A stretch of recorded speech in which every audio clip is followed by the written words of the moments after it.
Ladies and gentlemen, YouTube fam, subscribers and non-subscribers, welcome back to Tony versus the World. I am your humble and gracious host, Tony, and we've got something special here for you today. Something near and dear to my heart, something I get asked about a lot. I mean, a lot. Today we're going to talk about drones, and specifically we're going to talk about the drone choices that you have. Some flying techniques for drones, some drone accessories, the whole entire truth about drones, what they don't tell you, and some filming techniques with your phone, believe it or not, because that's what I'm starting to use most on my trips, and you probably will too after you see this. So after the break, come back and we're going to talk some drones.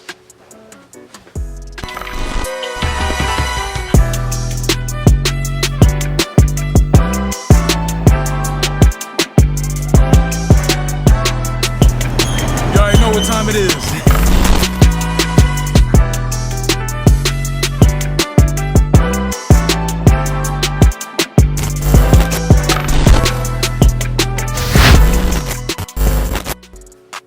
Alright, so we're back. Well, as most of you guys know, I've been using drones on my travel vlogs for a long time now, and they've produced some of the greatest images that you guys have liked. It's going to be something like this.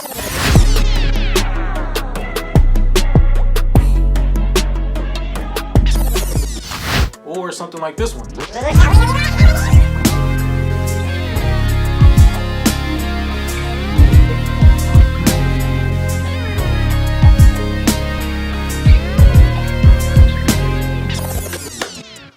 So, if you guys are interested and you want to make something like that on your own, this is going to be what you need to know. So first of all, let's talk about drone choices that you have. I'm going to go with 3 different choices that I have personally. I actually have more, but I don't want to make this video two hours long, so we're only going to talk about 3 of them. And there are 3 in specific that I particularly picked out for this video. The number 1 here is the Phantom. This is the flagship line for the company called DJI. My first tip that you guys need to know is if you're going to buy a drone, go for DJI. There are a bunch of different other companies out there, but for the money and what you get, the technology for the price that they offer it, DJI is the best company around, hands down. It's not even a competition. So like I said, this is an older version. This is called the Phantom, and this is what I've used for this particular shot here.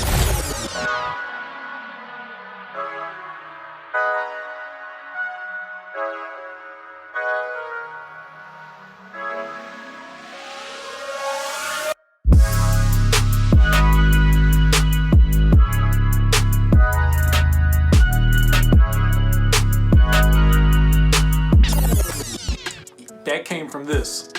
So this has a great camera on it. It does 1080p and it has a gimbal, so any of the movements of the actual drone get canceled out. So the camera will move independently and it will go whichever way you tell it on the controller. So this is a really good choice, but it's older technology and there's a lot of things that it lacks compared to the drones that are out now.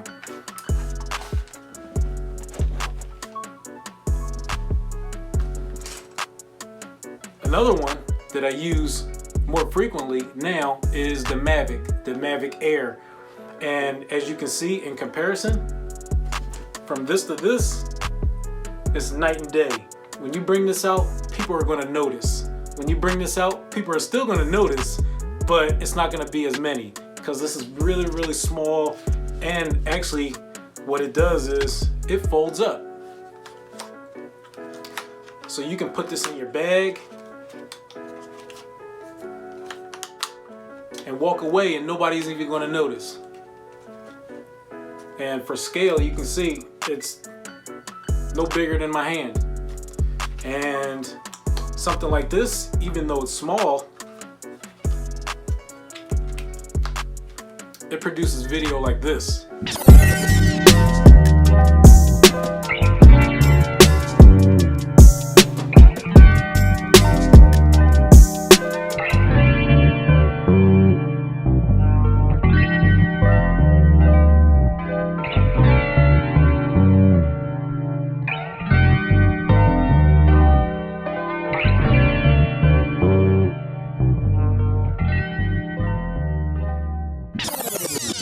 Alright, so with this one, the technology that it has, it's pretty easy to get this one out the box and do pretty nice maneuvers, but you're still going to have to learn and you're still going to have to practice. This one actually has sensors on the front, so if you get too close to something, it'll stop itself. It won't let you crash into a wall or crash into a tree or anything like that. It also has sensors on the rear for the same reason. There's sensors on the bottom, so even when it gets too close to the ground, it'll stop itself or it'll slow itself down so you won't crash into anything else. And my last choice here is called the Spark. These are all made by DJI, and again, for scale, you can see it's smaller than my hand, and you can put this in a little case and nobody even know it's there.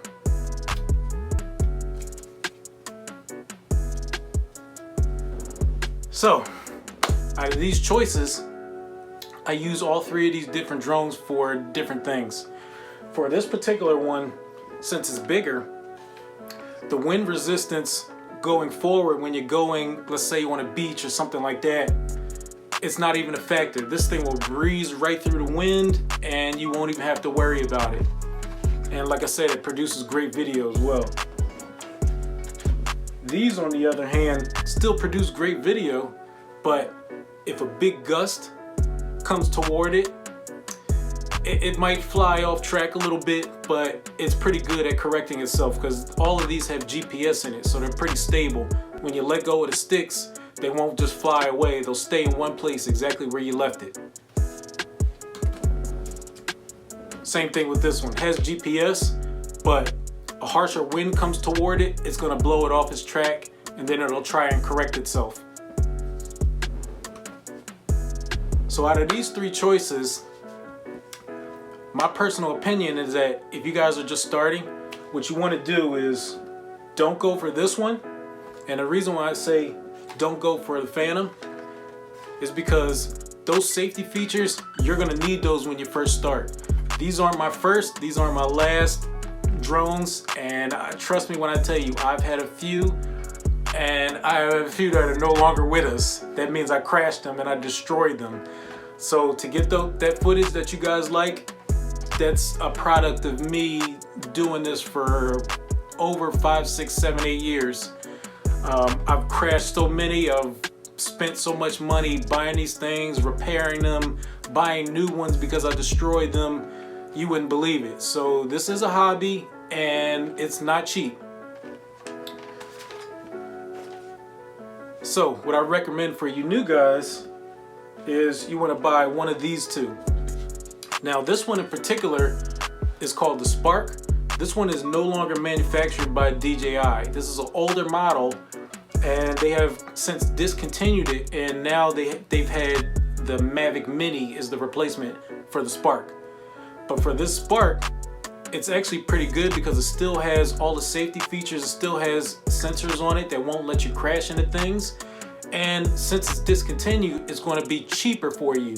So just in case you crash it, it won't be that big of a hit on your pockets. So what you want to do is go to eBay, go to Craigslist, go somewhere where you can find one of these cheap and practice on it. Go out in the park, do some maneuvers, and be careful and just try things out. But if you want to step up and you want to take the bigger jump, right off the bat, I'd say go for this. This is called the Mavic Air. This is a smaller version of the bigger version, the Mavic. It's the same form factor, it's just larger. So the Mavic Air is meant to be small, travel size, put in a bag and go. This is what I use for images like this. That way.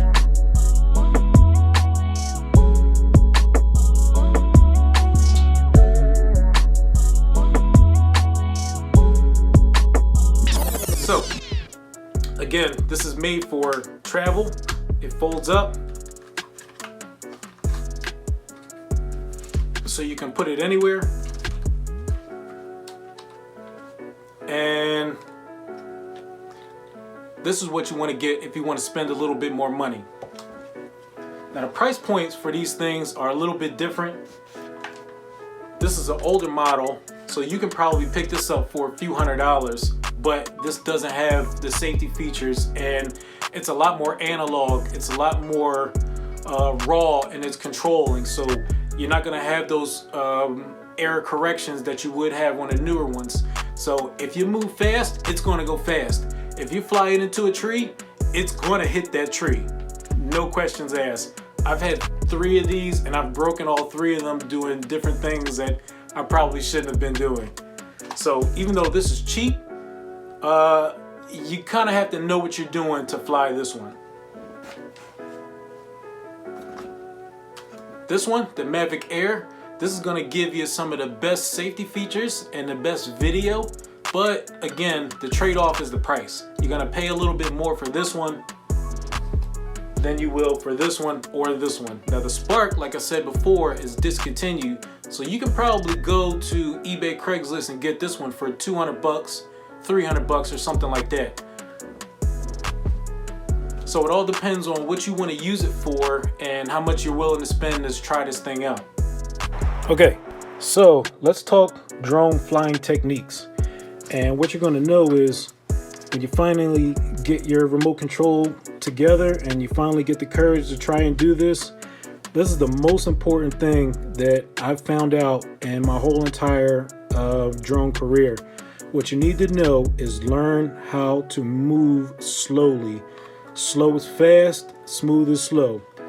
It's the same thing like when you're riding a motorcycle. What you want to do is do not ever do this, or just really fast, make really fast movements, really fast adjustments like this. Do not do this. What you want to do is you want to learn how to move slow and smooth. So everything is a smooth motion. Slow and smooth. And the reason being behind that is once you learn how to do this and do everything smooth and use both hands at the same time, you're going to get a little bit faster at it. You're going to get a little bit easier at it. And you're going to see that when you look at footage like this,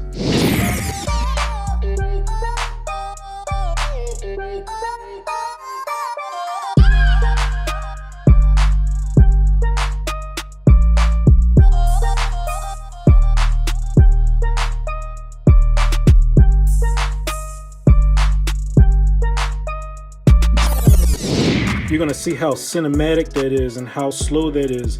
Those fast movements, they do not look good on video.